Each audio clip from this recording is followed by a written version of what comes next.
Chapitre 2. Josué, fils de Nun, fit partir secrètement de Sittim 2 espions, en leur disant allez, examiner le pays, et en particulier Jéricho. Ils partirent, et ils arrivèrent dans la maison d'une prostituée, qui se nommait Rahab, et ils y couchèrent.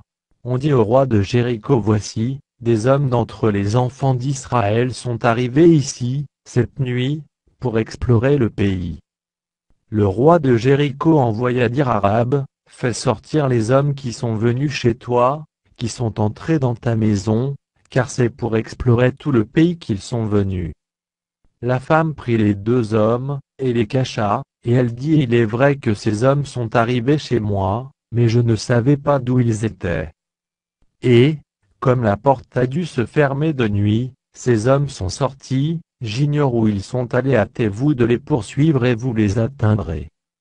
Elle les avait fait monter sur le toit, et les avait cachés sous des tiges de lin, qu'elle avait arrangées sur le toit. Ces gens les poursuivirent par le chemin qui mène au gué du Jourdain, et l'on ferma la porte après qu'ils furent sortis.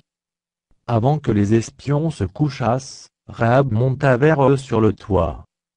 Et leur dit l'Éternel, je le sais, vous a donné ce pays, la terreur que vous inspirez nous a saisis, et tous les habitants du pays tremblent devant vous. Car nous avons appris comment, à votre sortie d'Égypte, l'Éternel a mis à sec devant vous les eaux de la mer Rouge, et comment vous avez traité les 2 rois des Amoréens au-delà du Jourdain, Sion et Ogé, que vous avez dévoués par interdit.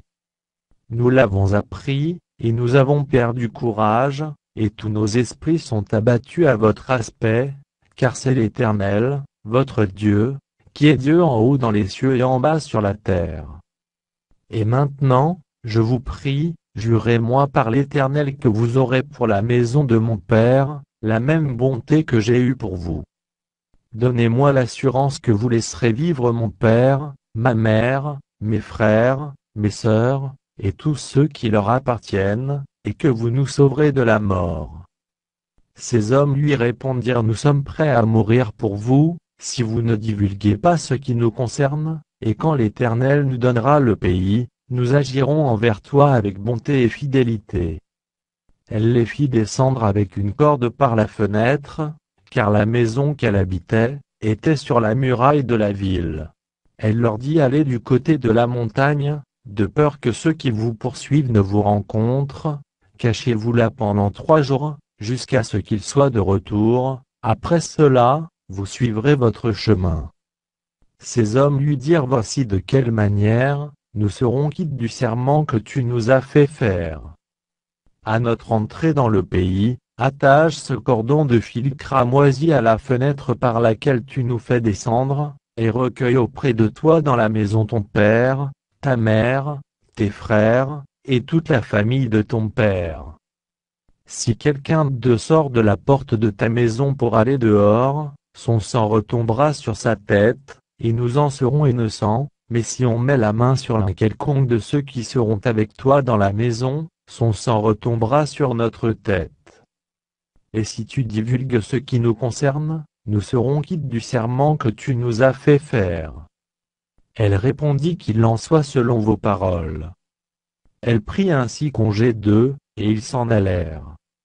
Et elle attacha le cordon de cramoisi à la fenêtre. Ils partirent, et arrivèrent à la montagne, où ils restèrent 3 jours, jusqu'à ce que ceux qui les poursuivaient fussent de retour.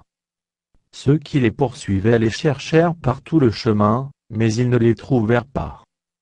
Les 2 hommes s'en retournèrent, descendirent de la montagne, et passèrent le Jourdain.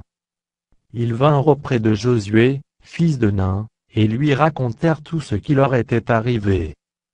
Ils dirent à Josué certainement, l'Éternel a livré tout le pays entre nos mains, et même tous les habitants du pays tremblent devant nous.